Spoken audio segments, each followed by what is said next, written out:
নমস্কার। নিউজ ভ্যানগার্ডের এক নজরে 25 আপনাদের প্রত্যেককে জানাই স্বাগত। আমি রয়েছি অমিত আপনাদের সাথে। তেলিয়ামুড়ার কল্যাণপুর থানার মেরুং বাজার এলাকায় বিজেপি সমর্থকদের গাড়িতে হামলার অভিযোগ। বিজেপির দাবি, গুলি ও গ্রেনেড ছোড়া হয় মুখ্যমন্ত্রীর সভায় যাওয়ার পথে। অভিযোগের তীর তিপ্রামাথা আশ্রিত দুষ্কৃতীদের বিরুদ্ধে। ঘটনায় 10 থেকে 15 জন আহত হয়েছেন এবং একাধিক গাড়ি ভাঙচুর করা হয়েছে বলে দাবি করা হচ্ছে। এই ঘটনার জেরে এলাকায় উত্তেজনা ছড়িয়ে পড়লেও পরিস্থিতি বর্তমানে নিয়ন্ত্রণে রয়েছে।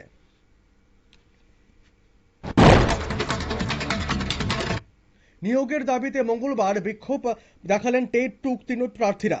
অর্থমন্ত্রী প্রণজিৎ সিংহ রায়ের সরকারি বাসভবনের সামনে এই আন্দোলন সংঘটিত হয়। বিক্ষোভকারীদের দাবি, 1488 জনের মধ্যে মাত্র 1010 জনকে নিয়োগের প্রক্রিয়া চলছে। শূন্য পদের সংখ্যা বাড়িয়ে সকল উত্তীর্ণ প্রার্থীকে একসঙ্গে নিয়োগের দাবি জানান তারা।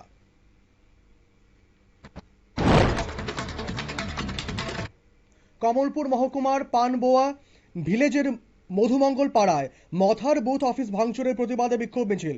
ত্রিপুরা মথার পক্ষ থেকে দুষ্কৃতীদের গ্রেপ্তারের দাবিতে এই মিছিল সংঘটিত হয়। সোমবার রাতে বুথ অফিসটি ভেঙে দেয় বিজেপি দুষ্কৃতীরা।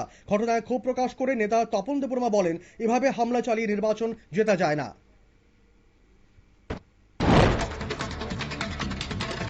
সিমনা তমাকারি এডিসি কেন্দ্রের বেলমুড়া এলাকায় ত্রিপুরা মথার বুথ অফিসে অগ্নিসংযোগ ও ভাঙচুরের অভিযোগ উঠেছে।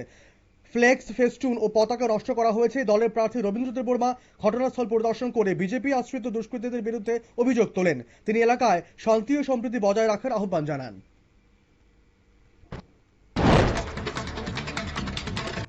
অম্পিনগরের 23 নম্বর এডিসি কেন্দ্রে বিজেপির নির্বাচনী জনসভা অনুষ্ঠিত হয়। মুখ্যমন্ত্রী মানিক সাহার উপস্থিতিতে প্রায় 427 জন ভোটার বিজেপিতে যোগদান করেন। মোট 152টি পরিবার বিভিন্ন দল ছেড়ে বিজেপিতে যোগ দেন। জনসভায় বিজেপি প্রার্থী সওদাগর কলই সমর্থনে ভোটের আহ্বান জানানো হয়। চুড়াইবাড়ির এমভিআই চেকপোস্টে দুটি ওয়েট ব্রিজ বিকল থাকায় রাজস্ব ক্ষতির অভিযোগ উঠেছে। গত এক সপ্তাহ ধরে ওয়েট ব্রিজ অচল থাকায় ওভারলোড ট্রাক অবাধে রাজ্যে প্রবেশ করছে। ফলে প্রতিদিন লক্ষ লক্ষ টাকার রাজস্ব থেকে বঞ্চিত হচ্ছে সরকার বলে অভিযোগ বিভিন্ন মহলের। একটি ওয়েট ব্রিজ ঠিক থাকলেও তা ব্যবহার করা হচ্ছে না।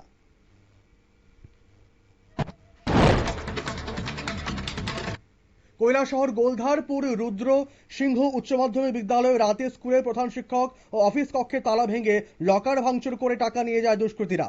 মঙ্গলবার সকালে স্কুলে এসে বিষয়টি টের পান ইনচার্জ রাজমহল সূত্রধর। ঘটনার খবর পেয়ে পুলিশ ঘটনাস্থলে পৌঁছে তদন্ত শুরু করেছে।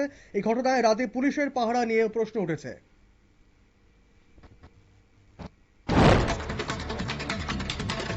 নতুন বাজার মালবাসায় এডিসি ভিলেজ কেন্দ্রে বিজেপি ছেড়ে প্রায় 47 জন ভোটার মথায় যোগ দেন। করবুক রবি রায় পাড়া এলাকায় আয়োজিত সভায় 16টি পরিবার একযোগে দলবদল করে। সভায় উপস্থিত ছিলেন প্রার্থী সুজয় উচই ও করবুক বিধায়ক সঞ্জয় মানিক ত্রিপুরা। নেতৃত্বের দাবি, পাহাড়ের মানুষের অধিকার রক্ষায় কাজ করায় এই কেন্দ্রে মথার জয় নিশ্চিত।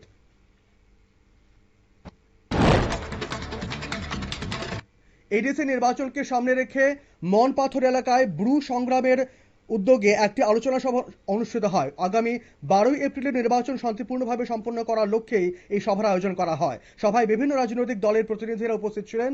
সভায় রিয়াং জনজাতিদের দাবিগুলি তুলে ধরে শান্তিপূর্ণ নির্বাচনের আহ্বান জানানো হয়। খোয়াই মহকুমায় এডিসি নির্বাচনের পোস্টাল ব্যালট ভোট গ্রহণ শুরু হয়েছে মঙ্গলবার থেকে। আশারাম বাড়ি, হালাহাল ও রামচন্দ্র ঘাট আসনের জন্য এই ভোট গ্রহণ চলছে। রিটার্নিং অফিসার নির্মল কুমার ঝা জানান, দুটি আসনের জন্য 303 ও 352টি পোস্টাল ব্যালট ইস্যু করা হয়েছে। মঙ্গলবার ও বুধবার এই ভোট গ্রহণ প্রক্রিয়া সম্পন্ন করা হবে। বিশালগড় নিচের বাজার এলাকায় দীর্ঘদিন বন্ধ থাকা কংগ্রেস কার্যালয় পুনরায় চালু হলো। প্রয়াত প্রাক্তন বিধায়ক পরিমল সাহার মৃত্যুবার্ষিকী উপলক্ষে এই উদ্যোগ নেয় কংগ্রেস কর্মীরা। 2018 সালে অগ্নিকাণ্ডের পর ভবনটি পরিত্যক্ত অবস্থায় ছিল এবং ধ্বংসস্তূপে পরিণত হয়েছিল। কংগ্রেস নেতা নিগমানন্দ গোস্বামী ভবনটি মেরামত করান। তেলিয়ামুড়ার করইলং এলাকায় ছেলের হাতে আক্রান্ত হলেন 85 বছরের বৃদ্ধা রসবালা সরকার। অভিযোগ, ছোট ছেলে নকুল সরকার দীর্ঘদিন ধরেই মায়ের উপর শারীরিক ও মানসিক নির্যাতন চালাতো। রবিবার রাতে মারধরের পর তাকে বাড়ি থেকে বের করে দেওয়া হয় বলে জানিয়েছেন নির্যাতিতা। তাকে কল্যাণপুর হাসপাতালে ভর্তি করা হয়েছে।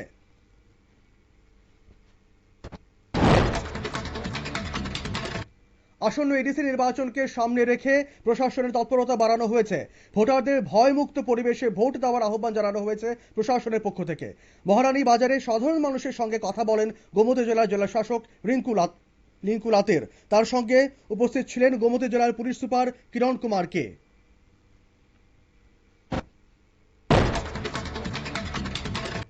অমলেন্দু নোয়াতিয়া বিজেপিতে যোগদান করলেন আগরতলায়। তিনি মেলাঘর মোহনভোগ আনন্দপুর এলাকার তিপ্রামথার সাব জোনাল চেয়ারম্যান ছিলেন। বিজেপির রাজ্য কার্যালয়ে তাকে দলে স্বাগত জানান বিজেপি রাজ্য কমিটির সদস্য সদল আচার্য। উপস্থিত ছিলেন এডিসি নির্বাচন কমিটির সদস্য তাপস কুমার দেব ও জওহরলাল সাহা। কুমারঘাট মহকুমার সোনাইমুড়িতে মনু নদীর উপর নির্মীয়মান সেতুর একটি অংশ ভেঙে পড়ল। স্থানীয়দের অভিযোগ, নিম্নমানের কাজের কারণে হঠাৎ করে সেতুর মাঝের অংশ পিলার থেকে ছুটে নদীতে পড়ে যায়। ঘটনাটি ঘটে শাটারিং শেষ হওয়ার 24 ঘন্টার মধ্যেই। নির্মাণ সংস্থার গাফিলতিতেই এই দুর্ঘটনার জন্য দায়ী করছেন স্থানীয়রা। জ্ঞানেশ কুমারকে অপসারণের বিরোধীদের প্রস্তাব সংসদের দুই কক্ষে খারিজ হয়েছে। অবশেষে লোকসভার অধ্যক্ষ ওম বিড়লা এবং রাজ্যসভার চেয়ারম্যান সিপি রাধাকৃষ্ণন প্রস্তাবটি খারিজ করে দেন। এই সিদ্ধান্তের পর সমালোচনায় সরব হয়েছে তৃণমূল কংগ্রেস। মোট 193 জন বিরোধী সাংসদ সেই অপসারণ প্রস্তাবে সই করেছিলেন।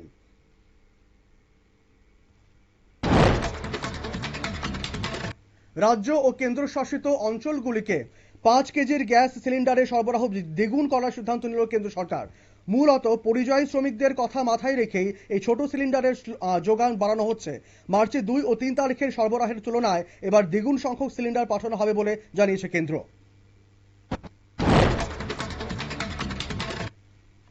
কংগ্রেস নেতা পবন খেরার দিল্লির বাসভবনে হানা দিল অসম ও দিল্লি পুলিশের যৌথ দল। তল্লাশির সময় বাড়িতে উপস্থিত ছিলেন না কংগ্রেস নেতা। সম্প্রতি তিনি হিমন্ত বিশ্ব শর্মার স্ত্রী রিনিকে ভূঁইয়া শর্মার বিরুদ্ধে একাধিক পাসপোর্ট থাকার অভিযোগ তোলেন। এই অভিযোগের পরই সোমবার পবনের বিরুদ্ধে এফআইআর দায়ের করা হয়।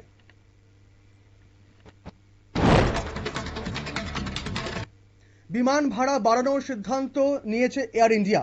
জ্বালানির সারচার্জ কারণে এই সিদ্ধান্ত। 0 থেকে 500 কিমিতে 299 টাকা থেকে শুরু করে 2000 কিমির বেশি দূরত্বে সর্বোচ্চ 899 টাকা পর্যন্ত সারচার্জ ধার্য করা হয়েছে।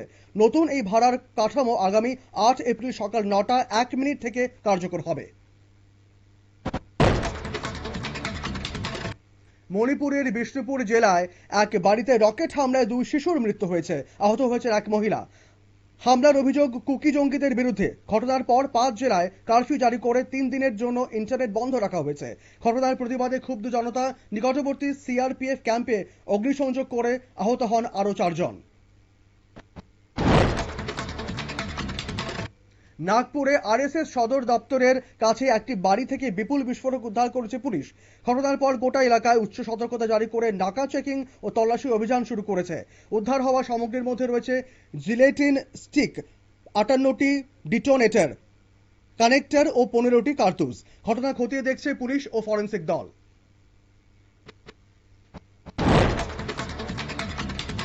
পয়লা বৈশাখে ভারতে বাংলাদেশি ইলিশ আসতে পারে বলে জোর জল্পনা তৈরি হয়েছে।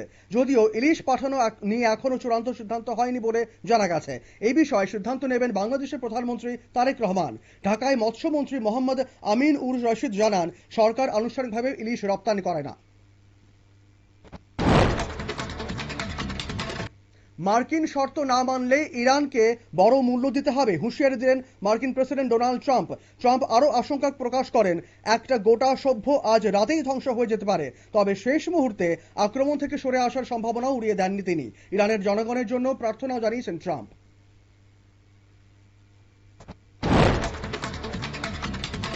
নিখোঁজ পাইলট উদ্ধারের আড়ালে ইউরেনিয়াম চুরির চেষ্টা করেছিল আমেরিকা, অভিযোগ তুলল ইরান। ইরানের বিদেশ মন্ত্রকের মুখপাত্র ইসমাইলি বাকাই দাবি করেন, পাইলট উদ্ধারের অভিযান ছিল সম্পূর্ণ ভুয়ো। আসল উদ্দেশ্য ছিল ইরানের মাটি থেকে ইউরেনিয়াম হাতানো। এই পরিকল্পনা ভেস্তে দিয়েছে ইরান সেনা। তেহরানে গুরুত্বপূর্ণ বিদ্যুৎ কেন্দ্র রক্ষায় মানববন্ধনের ডাক দিয়েছে ইরান সরকার। হরমুজ প্রণালী নিয়ে আমেরিকার হুমকির জেরে বিদ্যুৎ কেন্দ্রে হামলার আশঙ্কা তৈরি হয়েছে। এই পরিস্থিতিতে দেশের বিভিন্ন বিদ্যুৎ কেন্দ্রের সামনে মানব শৃঙ্খল গড়ার উদ্যোগ নেওয়া হয়েছে। মঙ্গলবার স্থানীয় সময় দুপুর 2টা থেকে এই কর্মসূচি শুরু হবে বলে জানানো হয়েছে।